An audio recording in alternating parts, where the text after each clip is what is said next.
ಋಣಾನುಬಂಧ ಅಧ್ಯಾಯ 8. ಸಂಜೆ ಆಫೀಸ್ ಮುಗಿಸ್ಕೊಂಡು ಮನೆಗೆ ಹೋಗೋದಕ್ಕೆ ಅಂತ ಗಾಡಿ ಸ್ಟಾರ್ಟ್ ಮಾಡಿದ್ಲು. ಆದರೆ ಸನ್ನಿಧಿ ಸ್ಕೂಟಿ ಸ್ಟಾರ್ಟ್ ಆಗಲಿಲ್ಲ. ಅವಳ ಬಾಸ್ ಅಂದರೆ ವೈಭವ್ ಸನ್ನಿಧಿನ ಮನೆಗೆ ಡ್ರಾಪ್ ಮಾಡ್ದ. ಕರಣ್ ಆ ಆಫೀಸ್ ನೋಡಿ ಸನ್ನಿಧಿಗೆ ಯಾರ ಜೊತೆ ಅಫೇರ್ ಇಟ್ಕೊಂಡಿದೀಯಾ ಅಂತ ಕೆಟ್ಟದಾಗಿ ಮಾತಾಡ್ತಾ ಇದ್ದ ಕರಣ್.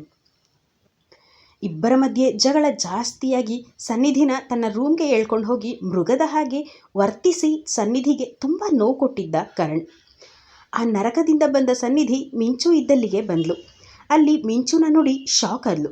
ಯಾಕಂದರೆ ಮಿಂಚು ತುಂಬ ಚೆನ್ನಾಗಿ ಡ್ರಾಯಿಂಗ್ ಬಿಡಿಸ್ತಾ ಇದ್ಲು. ಹಾಗಾಗಿ ರಾತ್ರಿ ಕರಣ್ ಮತ್ತು ಸನ್ನಿಧಿ ಮಧ್ಯೆ ಆಗಿದ್ದ ಜಗಳ ವಾದ ವಿವಾದಗಳನ್ನೆಲ್ಲ ನೋಡಿದ ಘಟನೆಯನ್ನು ಡ್ರಾಯಿಂಗ್ನಲ್ಲಿ ತೋರಿಸಿದ್ಲು. ಆ ಘಟನೆ ಪೇಜ್ ಬೈ ಪೇಜ್ ಡ್ರಾಯಿಂಗ್ನ ನೋಡ್ತಾ ಇದ್ಲು ಸನ್ನಿಧಿ. ಅವಳಿಗೆ ಮತ್ತು ಕಣ್ಣಲ್ಲಿ ನೀರು ಬರೋಕ್ಕೆ ಸ್ಟಾರ್ಟ್ ಆಯಿತು. 4 ಗೋಡೆಗಳ ಮಧ್ಯೆ ನಡೆದ ಆ ಕೆಟ್ಟ ನೆನಪುಗಳು ಬಿಟ್ಟು ಬಿಡದೆ ಕಣ್ಮುಂದೆ ಬರೋಕ್ಕೆ ಸ್ಟಾರ್ಟ್ ಆಯಿತು. ವಾಸ್ತವಕ್ಕೆ ಬಂದ ಸನ್ನಿಧಿ ಸ್ನಾನ ಮಾಡಬೇಕು ಅಂತ ಬಾತ್ರೂಮ್ ಕಡೆ ಹೋದಾಗ ಸನ್ನಿಧಿ ಹೊಟ್ಟೆ ನೋವಾಗ್ತಾ ಇತ್ತು. ಹಾಗೆ ಕಿಬ್ಬೊಟ್ಟೆ ಕೂಡ ನೋವಾಗ್ತಾ ಇತ್ತು. ಆರಾಮಾಗಿ ರೆಸ್ಟ್ ಮಾಡಬೇಕು ಅಂತ ಅಂದ್ಕೊಂಡ್ರು ಅವಳಿಗೆ ಅಂತ ಮನೆಯಲ್ಲಿ ಯಾರ ಸಪೋರ್ಟ್ ಕೂಡ ಇರಲಿಲ್ಲ. ಮಲ್ಗೋಕ್ಕೂ ನೆಮ್ಮದಿಯ ಜಾಗ ಅವಳಿಗೆ ಅಂತ ಇರಲಿಲ್ಲ. ಸನ್ನಿಧಿಯ ಮಾವ ಪದ್ಮನಾಭ್ ಕೂಡ ಮನೆಯವರ ಬಿಹೇವಿಯರ್ ಚೇಂಜ್ ಮಾಡೋದ್ರಲ್ಲಿ ಸೋತ್ ಹೋಗಿದ್ರು. ನಾನು ಇರೋವರೆಗೂ ದುಡಿತೀನಿ, ಆಮೇಲೆ ಅವರ ಜೀವನ ಅವರೇ ನೋಡ್ಕೊಳ್ಳಿ ಅನ್ನೋ ಅಷ್ಟು ಸೋತು ಹೋಗಿದ್ರು ಪದ್ಮನಾಭ್. ಅಪ್ಪ ಅಮ್ಮನ ಹತ್ರ ನೋವು ಹೇಳ್ಕೊಳ್ಳೋಣ ಅಂದರೆ ಅವರು ಅವಳ ಜೊತೆ ಇರಲಿಲ್ಲ. ನೆಮ್ಮದಿಯಾಗಿ ಖುಷಿಯಾಗಿ ಇರೋಕ್ಕೂ ಅವಳಿಗೆ ತನ್ನೋರು ಅಂತ ಆ ಬೆಂಗಳೂರಿನ ದೊಡ್ಡ ಸಮುದ್ರದಂತಹ ಊರಲ್ಲಿ ಯಾರೂ ಇರಲಿಲ್ಲ. ಸನ್ನಿಧಿ ಬಾತ್ರೂಮ್ಗೆ ಹೋದಾಗ ಅವಳಿಗೆ ಗೊತ್ತಾಗಿದ್ದು ಅವಳು ತನ್ನ ಪೀರಿಯಡ್ಸ್ ಆಗಿದ್ದಾಳೆ ಅಂತ. ಬೇಗ ಬೇಗ ತನ್ನ ಬ್ಯಾಗ್ನಲ್ಲಿ ಇದ್ದ ಪ್ಯಾಡ್ ತಗೊಂಡು ಸ್ನಾನ ಮಾಡಿ ಫ್ರೆಶಪ್ ಆಗಿ ಬಂದಳು. ದುರಾದೃಷ್ಟ ಅಂದರೆ ಅವಳ ಮೈಯೆಲ್ಲ ಉಗುರಿಂದ ಪರ್ಚಿರೋ ಮಾರ್ಕ್ ಆಗಿತ್ತು. ಅದನ್ನು ನೋಡಿಕೊಂಡ ಸನ್ನಿಧಿ ಹೇಗಪ್ಪ ಆಫೀಸಿಗೆ ಹೋಗೋದು ಅಂತ ಯೋಚನೆ ಮಾಡಿಕೊಂಡು ಅವರ ಅಪ್ಪ ಅಮ್ಮನ ಫೋಟೋನ ಹಗ್ ಮಾಡಿಕೊಂಡು ಅದರ ಜೊತೆ ಮಾತಾಡ್ತಾ ಹಾಗೆ ನಿದ್ದೆಗೆ ಜಾರಿದ್ಲು. ಬೆಳಗ್ಗೆ 6 ಗಂಟೆಗೆ ಅಲಾರಾಮ್ ಹೊಡೆದಾಗಲೇ ಸನ್ನಿಧಿಗೆ ಎಚ್ಚರ ಆಗಿದ್ದು. ಎದ್ದೇಳೋಕ್ಕೆ ತುಂಬ ಕಷ್ಟ ಆಗ್ತಾಯಿತ್ತು. ಆದರೂ ಎಲ್ಲ ನೋವನ್ನು ಸಹಿಸ್ಕೊಂಡು ತಾಳ್ಮೆಯಿಂದ ಇದ್ಲು. ಮಿಂಚುನ ಎಬ್ಸಿದ್ಲು. ಕಣ್ಬಿಟ್ಟು ನೋಡಿದ ಸನ್ನಿಧಿ ಅವಳ ಮುಖದ ಮುಂದೆ ಇರೋದನ್ನು ಗಮನಿಸಿ ಹಿಂದೆ ಮುಂದೆ ನೋಡದೆ ಸನ್ನಿಧಿಯನ್ನು ಕೊರಳು ಬಳಸಿ ಗಟ್ಟಿಯಾಗಿ ತಕ್ಕೊಂಡ್ಲು ಮಿಂಚು. ಸನ್ನಿಧಿಗೆ ಕೊರಳಲ್ಲಿ ಸುಟ್ಟ ಗಾಯ ನೋವಾಗ್ತಾ ಇತ್ತು. ಮಿಂಚು ಪ್ರೀತಿ ಮುಂದೆ ಯಾವ ನೋವು ಕಾಣಿಸದೇ ಇದ್ದಿದ್ದರಿಂದ ಮಿಂಚು ಅಪ್ಪಿಗೆಯನ್ನು ಗಟ್ಟಿಯಾಗಿ ಅಪ್ಕೊಂಡ್ಲು ಸನ್ನಿಧಿ. ನಿನಗೇನು ಆಗಲ್ಲ ಅಲ್ವಾ ಸನ್ನಿ ಅಂತ ಅವಳ ಮುಖನ ತನ್ನ ಪುಟ್ಟ ಕೈಯಲ್ಲಿ ಹಿಡ್ಕೊಂಡು ಕೇಳಿದ್ಲು ಮಿಂಚು. ಸನ್ನಿಧಿ ಅಳ್ತಾ, ಇಲ್ಲ ಕಂದ, ನನಗೇನೂ ಆಗಿಲ್ಲ, ನೀನು ನನ್ನ ಜೊತೆ ಇರೋವರೆಗೂ ನನಗೆ ಏನೂ ಆಗಲ್ಲ ಅಂತ ಮಿಂಚುಗೆ ಮುತ್ಕೊಟ್ಟು ಸ್ಕೂಲಿಗೆ ರೆಡಿಯಾಗೋಕ್ಕೆ ಹೇಳಿದ್ಲು. ಮಿಂಚು ಬೇಗ ಬೇಗ ಸ್ಕೂಲ್ಗೆ ರೆಡಿಯಾದ್ಲು. ಸನ್ನಿಧಿಗೆ ಆ ದಿನ ತಿಂಡಿ ಅಡುಗೆ ಮಾಡೋ ಮನಸ್ಸಿರಲಿಲ್ಲ. ನಿಯತ್ತು, ಕರುಣೆ, ಪ್ರೀತಿ, ಮನುಷ್ಯತ್ವ ಇಲ್ಲದೇ ಇರೋ ಮೃಗದ ಹಾಗೆ ವರ್ತನೆ ಮಾಡೋ ಈ ಕೆಟ್ಟ ಮನುಷ್ಯರಿಗೆ ಅಡುಗೆ ಮಾಡಿ ಹಾಕೋದು ಅವಳಿಗೆ ವಿಷ ಉಣಿಸಿದ ಹಾಗೆ ಅಂತ ಫೀಲ್ ಆಗ್ತಾ ಇತ್ತು. ಮಿಂಚು ಹತ್ರ ದುಡ್ಡು ಕೊಟ್ಟು ಹೋಟೆಲ್ನಿಂದ 2 ಇಡ್ಲಿ ತರಿಸಿ ಪದ್ಮನಾಭ್ ಅವರ ರೂಮಲ್ಲಿ ಇಟ್ಟು ಮಿಂಚು ಮತ್ತು ಸನ್ನಿಧಿ ಇಬ್ಬರು ಅವರ ಕೆಲಸಕ್ಕೆ ಹೊರಟರು. ದಾರಿಲಿ ಹೋಗುವಾಗ ಮಿಂಚುಗೆ ತಿಂಡಿ ತಿನ್ನಿಸಿ ಅಲ್ಲೇ ಹೋಟೆಲ್ನಲ್ಲಿ ಹಾಲು ಕುಡಿಸಿ ಬಾಕ್ಸ್ಗೆ ಟಿಫನ್ ಫಿಲ್ ಮಾಡಿ ಮಿಂಚು ಕೈಯಲ್ಲಿ ದುಡ್ಡು ಕೊಟ್ಟು ಹುಷಾರು ಅಂತ ಹೇಳಿ ಕ್ಯಾಬ್ ಮಾಡಿಕೊಂಡು ಆಫೀಸ್ಗೆ ಹೋದ್ಲು. ಸನ್ನಿಧಿ ಮನೆಯಿಂದ ಬೇಗ ಹೊರಟಿದ್ಲು. ಹಾಗಾಗಿ ಆಫೀಸ್ ಟೈಮ್ ಸ್ಟಾರ್ಟ್ ಆಗೋ 1 ಗಂಟೆ ಮುಂಚೆನೇ ಆಫೀಸ್ಗೆ ಬಂದು ಅವಳ ಡೆಸ್ಕಲ್ಲಿ ತಲೆ ಇಟ್ಟು ಹಾಗೆ ಮಲಗಿದ್ಲು. ವೈಭವ್ಗೆ ಯಾವುದೋ ಮೀಟಿಂಗ್ ಇರೋದ್ರಿಂದ ಆಫೀಸ್ಗೆ ಸನ್ನಿಧಿ ಬಂದ 10 ನಿಮಿಷಕ್ಕೆ ಬಂದಿದ್ದ. ಸನ್ನಿಧಿ ಅವಳ ಡೆಸ್ಕ್ನಲ್ಲಿ ಮಲಗಿರೋದನ್ನು ನೋಡಿ ಕೇಳಬೇಕು ಅಂತ ಅಂದ್ಕೊಂಡ. ಆದರೆ ಅಷ್ಟರಲ್ಲಿ ಮೀಟಿಂಗ್ ನೆನಪಾಗಿ ವೈಭವ್ ತನ್ನ ಕ್ಯಾಬಿನ್ಗೆ ಹೋದ.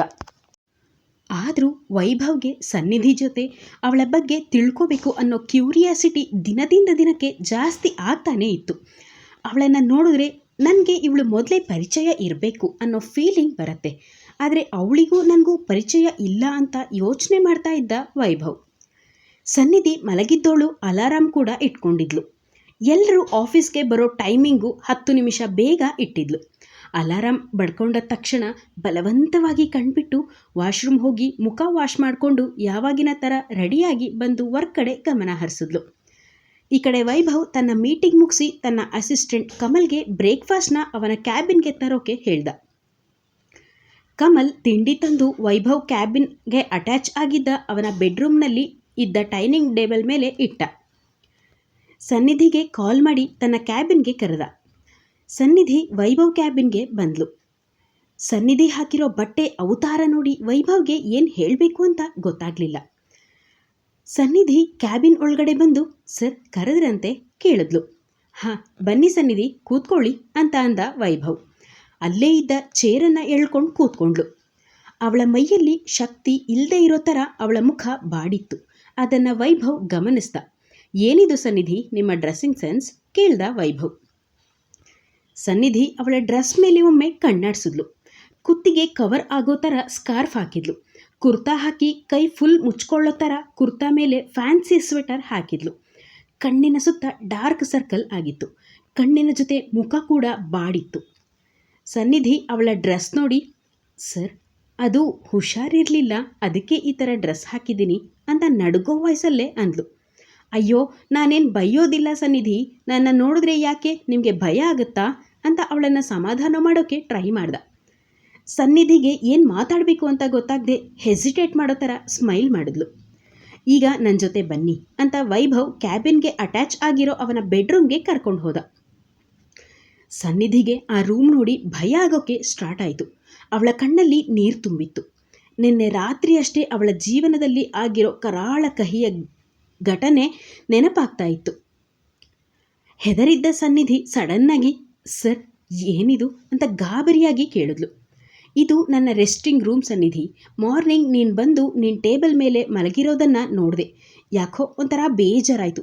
ತಿಂಡಿ ಮಾಡಿದಿರೋ ಇಲ್ವೋ ಗೊತ್ತಿಲ್ಲ, ನಾನು ತಿಂಡಿ ಮಾಡಿಲ್ಲ, ಅದಕ್ಕೆ ನನಗೆ ಕಂಪ್ನಿ ಕೊಡ್ತೀರಾ ಕೇಳ್ದ ವೈಭವ್. ಸನ್ನಿಧಿಗೆ ನನ್ನ ಗಂಡ ಕರಣ್ ವೈಭವ್ ಮಾಡೋ ಅಷ್ಟು 1% ಕೂಡ ಕೇರ್ ಮಾಡಿದ್ರು ನಾನು ತುಂಬ ಖುಷಿಯಾಗಿ ಇರ್ತಿದ್ದೆ ಅಂತ ಯೋಚನೆ ಮಾಡ್ತಾ ಇದ್ಲು. ವೈಭವ್ ಸನ್ನಿಧಿ ಮುಖದ ಮೇಲೆ ಕೈ ವೇವ್ ಮಾಡ್ತಾ ವಾಸ್ತವಕ್ಕೆ ಬಂದ ಸನ್ನಿಧಿ ಸರ್ ಅಂತ ಅವನ ಮುಖವನ್ನು ನೋಡಿದ್ಲು. ಕೂತ್ಕೊಳ್ರಿ ಅಂತ ಅವರ ಮುಂದೆ ಇದ್ದ ಪುಟ್ಟಿಂಗ್ ಡೈನಿಂಗ್ ಟೇಬಲ್ ಹತ್ರ ಇದ್ದ ಒಂದು ಚೇರ್ನ ಎಳೆದು ಸನ್ನಿಧಿಗೆ ಕೂರೋಕೆ ಹೆಲ್ಪ್ ಮಾಡ್ದ ವೈಭವ್. ವೈಭವ್ ಮತ್ತು ಸನ್ನಿಧಿ ಇಬ್ಬರು ತಿಂಡಿ ಮಾಡಿದ್ರು. ವೈಭವ್ ಅಲ್ಲೇ ಇದ್ದ ಒಂದು ಡ್ರಾ ಓಪನ್ ಮಾಡಿ ಟ್ಯಾಬ್ಲೆಟ್ ಕೊಟ್ಟ. ಸರ್ ಇದು ಯಾವ ಟ್ಯಾಬ್ಲೆಟ್ ಕೇಳಿದ್ಲು ಸನ್ನಿಧಿ. ನಿಮಗೆ ಹುಷಾರಿಲ್ಲ ಅಲ್ವಾ, ಅದಕ್ಕೆ ಒಂದು ಪೇನ್ ಕಿಲ್ಲರ್ ಟ್ಯಾಬ್ಲೆಟ್ ಮತ್ತೊಂದು ಜ್ವರದ ಟ್ಯಾಬ್ಲೆಟ್ ತಗೊಂಡು ಇಲ್ಲೇ ಬೆಡ್ ಮೇಲೆ ಆರಾಮಾಗಿ ಮಲಗಿ ಹೇಳ್ದ ವೈಭವ್. ಸನ್ನಿಧಿಗೆ ನಿದ್ದೆ ಮಾಡೋಕ್ಕೂ ಭಯ ಆಗ್ತಾ ಇತ್ತು. ಯಾಕಂದರೆ ರಾತ್ರಿ ಅವಳು ಅನುಭವಿಸಿದ ನರಕ ನೆನಪಾಗ್ತಾ ಇತ್ತು. ಪರವಾಗಿಲ್ಲ sir, I am fine now, ನಾನು ಕೆಲಸದ ಕಡೆ ಗಮನ ಕೊಟ್ಟರೆ ನನಗೆ ಪೇನ್ ಗೊತ್ತಾಗೋದಿಲ್ಲ ಅಂತ ಅಂದು ಆ ಕ್ಯಾಬಿನ್ನಿಂದ ಆಚೆ ಹೋಗೋಕ್ಕೆ ನೋಡಿದ್ಲು. ಅಷ್ಟರಲ್ಲಿ ವೈಭವ್ ಸನ್ನಿಧಿಯ ಕೈ ಹಿಡ್ಕೊಂಡ. ಸನ್ನಿಧಿಗೆ ನೋವಾಗ್ತಾ ಇತ್ತು. ಹಾಗಂತ ವೈಭವ್ ಕೈ ಹಿಡಿದಿದ್ದಕ್ಕಲ್ಲ, ಬಲವಾಗಿ ಅವಳಿಗೆ ಹಿಂದಿನ ದಿನ ರಾತ್ರಿ ಅವಳ ಗಂಡ ಅಂತ ಅನ್ನಿಸ್ಕೊಂಡ ರಾಕ್ಷಸ ಮೃಗದ ಹಾಗೆ ವರ್ತಿಸಿದ್ದ ಕಾರಣ ಸನ್ನಿಧಿ ಕೈ ಪರ್ಚಿತ್ತು. ಸನ್ನಿಧಿನ ಅವನ ಹತ್ರ ಎಳ್ಕೊಂಡ. ಸನ್ನಿಧಿ ವೈಭವ್ ಹತ್ರ ಬಂದು ಅವನ ಕಣ್ಣನ್ನೇ ನೋಡ್ತಾ ಉಳಿದ್ಲು. ವೈಭವ್ ನಿಧಾನವಾದ ವಾಯ್ಸ್ನಲ್ಲಿ ರೆಸ್ಟ್ ಮಾಡು ಸನ್ನಿಧಿ ಅಂತ ಅವಳ ಕಿವಿ ಹತ್ರ ಬಂದು ಹೇಳ್ದ. ಅವನು ಆ ಥರ ಹೇಳುವಾಗ ಏನನ್ನೋ ಗಮನಿಸ್ದ, ಆದರೆ ಏನು ಅಂತ ಕೇಳೋಕೆ ಆಗಲಿಲ್ಲ.